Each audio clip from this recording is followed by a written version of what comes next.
Some moments in life arrive with such sudden intensity that they leave an indelible mark, no matter how much you try to forget. For me, it was the afternoon when Logan stepped into my bedroom unannounced. It started as an ordinary day. My husband, Martin, was at the office as usual, drowning in his endless stream of meetings and emails. Logan, his son from his first marriage, had recently moved back home after a painful breakup. His return, while logical on paper, had stirred the waters of our household, introducing a quiet tension that none of us wanted to acknowledge. I had been in the bedroom, trying on a dress for a charity event.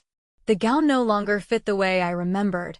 It seems tighter than they should have been, clinging in places I didn't want it to. Frustrated, I peeled it off, letting it fall onto the bed as I rummaged through the closet for something else to wear. That was when it happened. The door opened without warning. "Charlotte, have you seen?" Logan's voice broke off mid-sentence as his eyes landed on me. His words faltered, his expression freezing as his gaze took in the scene. I gasped, instinctively reaching for the nearest item, a robe draped over the chair. "Logan." I managed to stammer, clutching the fabric to my chest. His face turned crimson, and he spun around so quickly that he nearly knocked over a lamp by the door. "I'm so sorry," he stuttered, backing out of the room. I didn't know." The door slammed shut, leaving me standing there, my cheeks burning with embarrassment and something else. Something I couldn't quite name. For the rest of the day, I avoided him. I stayed in the bedroom, pretending to organize drawers or answer emails, though my mind was far from productive.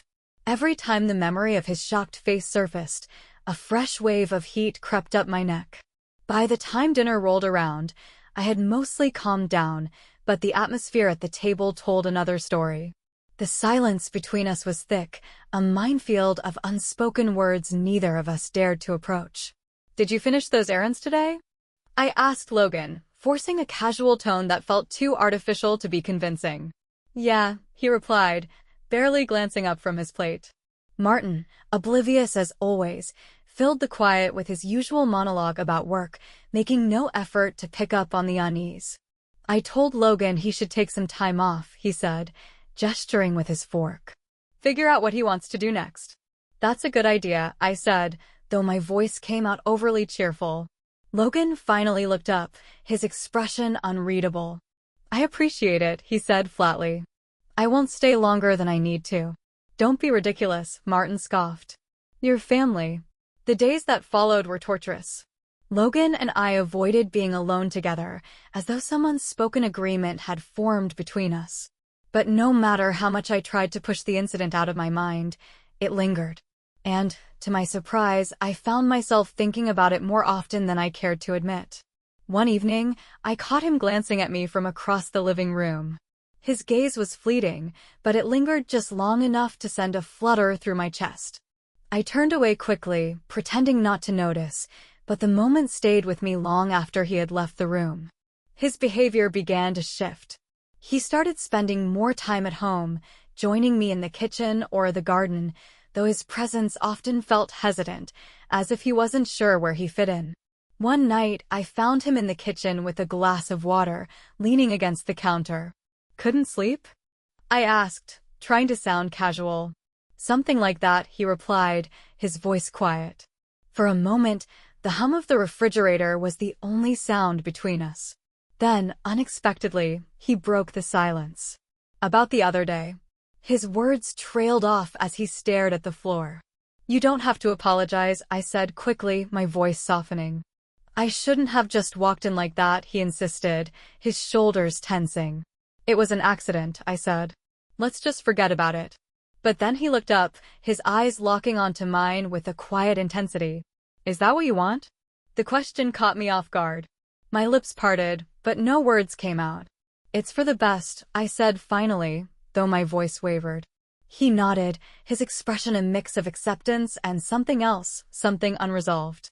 This was the first fissure, the moment when the carefully maintained walls of civility began to crack. It was subtle at first, a lingering glance, a brush of hands in passing. Each interaction, no matter how small, seemed to hum with an energy I couldn't ignore.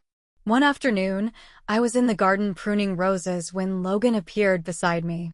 "Need help?" he asked, crouching down. "Do you even know how to prune a rosebush?" I teased, handing him the shears. "Not a clue," he admitted with a grin. I laughed, feeling a rare moment of ease. "Let's hope you don't kill it then." We worked side by side, the sunlight filtering through the trees above. For the first time in weeks, the tension between us seemed to melt away. "You're good at this," I remarked, watching as he carefully trimmed a branch. "Beginner's luck," he said with a shrug. "No, really," I insisted. "You have a good eye for detail." He glanced at me then, his expression softening. "I learned it from watching you." The compliment left me speechless.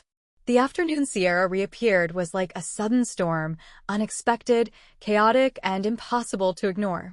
She arrived without warning, her polished appearance clashing sharply with the havoc she left in her wake. "Logan," she said, stepping inside without waiting for an invitation. Her voice was honeyed but sharp, her smile calculated. "I've missed you." Logan, who had been reading on the couch, straightened immediately, his expression shifting to one of guarded wariness. "Sierra," he said, his tone cool. "What are you doing here?" "I wanted to talk," she replied, her smile widening. "I've been thinking about us." From my spot in the kitchen, just out of sight, I froze. Her words made my stomach twist, though I couldn't explain why. I busied myself with wiping down an already clean counter, straining to hear the conversation. "I made a mistake, Logan," Sierra continued, her voice dripping with contrition. "I want to fix things. I want us to try again." "There's nothing to fix," Logan said firmly. "You made your choice. We're over." "Don't be like this," she pleaded, her tone shifting to one of desperation. "We were good together. You know that." As their voices rose and fell, I felt an unfamiliar pang of jealousy twist in my chest. Why was I reacting this way? It wasn't my place to feel anything about Logan and Sierra's relationship. And yet, I couldn't help but cling to every word, my heart pounding as I imagined Logan giving in to her pleas. That evening, as I tended to the roses in the garden, Logan appeared behind me. For a moment, he stood silently, watching as I carefully trimmed a stubborn branch. "Sierra's not staying," he said finally, his tone resolute. I didn't look up. "I didn't ask," I replied, though the tremor in my voice betrayed me. He stepped closer, his presence warm and steady, like the sun breaking through a cloudy day. "You don't have to worry about her," he said softly. I glanced up then, meeting his eyes. My heart raced. "I'm not worried." "You don't have to lie to me, Charlotte," Logan said, his voice quiet but firm. Before I could respond, he reached out, his fingers brushing a stray strand of hair from my face. The gesture was so tender, so unexpected, that I froze. For a moment, the world seemed to pause, the air between us charged with something neither of us dared to name. From that night on, the fragile boundary we'd been clinging to began to dissolve. It started small, a lingering glance, the brush of a hand, moments that seemed innocent on the surface, but were anything but. Yet secrecy quickly became part of the allure. Every shared glance, every quiet interaction carried a thrill that was as intoxicating as it was dangerous. One morning, after Martin had left early for work, I lingered in the kitchen with my coffee. Logan appeared in the doorway, his hair mussed and his t-shirt slightly wrinkled. "Morning," he said, his voice still heavy with sleep. "Morning," I replied, my pulse quickening. He poured himself a cup of coffee and leaned against the counter, his eyes lingering on me. "You're up early," he remarked. "So are you," I countered, trying to sound casual. For a moment we stood in silence, the only sound the faint ticking of the clock on the wall. Then, slowly, Logan crossed the room and sat beside me at the small breakfast table. "Charlotte," he said, his voice low. I looked up at him, my breath catching in my throat. "Yes." His hand brushed against mine, sending a jolt of electricity through me. "I can't stop thinking about you," he confessed, his gaze unwavering. "Logan," I began, but he shook his head. "Don't say it's wrong," he said softly. "We both know it doesn't feel that way." I wanted to argue, to remind him of the impossibility of what he was saying. But instead, I let him take my hand. The warmth of his touch silenced every protest I might have had. The days that followed were a blur of stolen moments and quiet deceits. We found ways to be alone without raising suspicion, a shared hour in the study while Martin was out, a quiet conversation in the garden.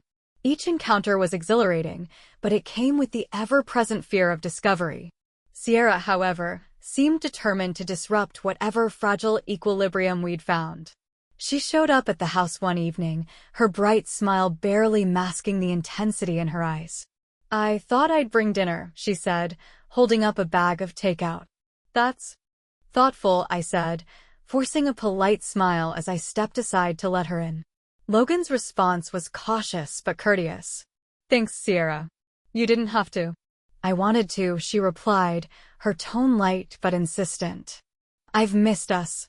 Unable to stand the tension, I excused myself to the kitchen, pretending to set the table. From there, I listened as Sierra's voice shifted from sweet to sharp. "We could try again," she said, her tone almost pleading. "There's nothing to try," Logan replied, his voice cold. "You're hiding something," Sierra snapped. "I can feel it." I held my breath, praying Logan wouldn't falter. "What I do is none of your business," he said firmly. Sierra eventually left, but her departure didn't bring the relief I'd hoped for. Instead, her words echoed in my mind, filling me with dread. If she uncovered the truth, it would destroy everything. Later that evening, Emily arrived unexpectedly. Her expression was stormy, her presence unrelenting. "Charlotte," she said, closing the door behind her, "we need to talk." "Emily, this isn't the best time." "Too bad," she interrupted, her tone sharp. "I've tried to give you space, but I can't stay quiet anymore." "Emily, please," I began, but she shook her head. "No more excuses," she said firmly. "I know something is going on between you and Logan. And if I can see it, how long do you think it will take Martin to figure it out?" Her words landed like a blow, stealing the air from my lungs. "You don't understand," I whispered. "Then help me understand," she urged, her voice softening. "Charlotte, I'm your friend, but you're playing with fire. And someone is going to get burned." I sank onto the couch, tears filling my eyes. "I didn't mean for this to happen," I murmured. "But it did." Emily sat beside me, her expression filled with a mix of frustration and concern. "You need to make a choice, Charlotte, before it's too late." Sierra's voice rang out, piercing the calm of the neighborhood like a siren. "I know what you've been doing," she shouted, her words sharp enough to cut through the air. From the window, I watched in dread as Logan stood in the driveway, his arms crossed over his chest, his expression carefully neutral. "What exactly are you talking about?" he asked, his tone calm but firm. "Don't play dumb." Sierra spat, her voice rising. "I saw you with her, Logan. I have proof." My heart plummeted, her accusations slicing through me like a dagger. I ducked back from the window, my pulse racing as her words reverberated in my ears. "If you try to deny it," Sierra continued, her voice trembling with fury, "I'll tell everyone. Your father, the neighbors, everyone." Logan didn't respond. His silence only seemed to embolden her, and the confrontation ended with her storming off, her heels clicking furiously against the pavement. Back inside, I found Logan pacing the kitchen, his jaw tight and his fists clenched. He muttered under his breath, his anger barely contained. "We need to do something," he said, his voice low but resolute. "What do you mean?" I asked, my voice shaky. "She won't stop," he said, his gaze dark. "If we don't act, she'll ruin everything." "And what exactly do you suggest?" I pressed, though dread coiled in my stomach. Logan hesitated before replying. "I'll talk to Greg." "Logan, no," I said sharply, my heart skipping a beat. "Greg is dangerous. You know that." "So is she," he countered, grabbing his jacket and heading for the door. A terrible sense of foreboding settled over me as I watched him leave. He returned late that night, his shoulders slumped, his face drawn with exhaustion. "What happened?" I asked softly, though fear gripped me. He sat heavily at the kitchen table, running his hands through his hair. "He knows," Logan said finally, his voice barely above a whisper. Sierra told him everything. And now he's threatening to tell Martin unless we leave. The room felt like it had dropped 10 degrees. Together, Logan added, his eyes locking onto mine. It's the only way to stop him. For hours, I paced the living room, torn between loyalty to the life I'd built with Martin and the undeniable pull I felt toward Logan. Logan sat silently, his presence a heavy reminder of the decision I needed to make. What about Martin? I finally asked, stopping to face him. What about this house? This life? Logan crossed the room to stand in front of me. What life, Charlotte? He asked, his voice soft but cutting. This isn't living. Not for you, not for me. His words stung because they carried the weight of truth I wasn't ready to face. I can't just walk away, I said, my voice trembling. You can, Logan insisted, his hands gently cupping my face. You just have to choose me. But before I could answer, the decision was wrenched from me. The next morning, Martin confronted me in the kitchen, his face pale, his phone clutched tightly in his hand. Charlotte, he began, his voice quivering with barely restrained anger. Is there anything you'd like to tell me? I froze, my thoughts scrambling for a plausible explanation. What are you talking about? I asked weakly. He threw the phone onto the counter, its screen lighting up with a damning series of messages between Logan and me.